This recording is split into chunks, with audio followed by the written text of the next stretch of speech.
Hello mga ated, magandang araw, kamusta ang lahat? Samahan niyo po akong magluto nitong isa sa mga favorite ulam ko na may sabaw, ang ating very own sinampalukang manok. Pasensya na po kayo dahil hindi ko na mapapakita ang whole procedure, pero simple lang naman po at madali lang ang pagpe-prepare nito as long as meron kayong mga sangkap kagaya ng bawang, sibuyas, kamatis at luya.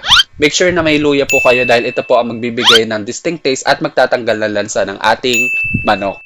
Isang kutsa lamang natin ito at habang nagka-caramelize, pwede nating ilagay ang ating tubig. Then, i-follow na natin ang ating fresh veggies. Make sure lang sa ating mga gulay, meron itong mustasa dahil isa rin ito sa magbibigay ng distinct taste sa ating favorite na sinampalukang manok. Masarap po itong iuulam lalo na sa panahon ngayon na malamig na dahil bare months na at sa mga maulang araw. Thank you for watching mga ated and follow for more. Bye! Nam nam nam!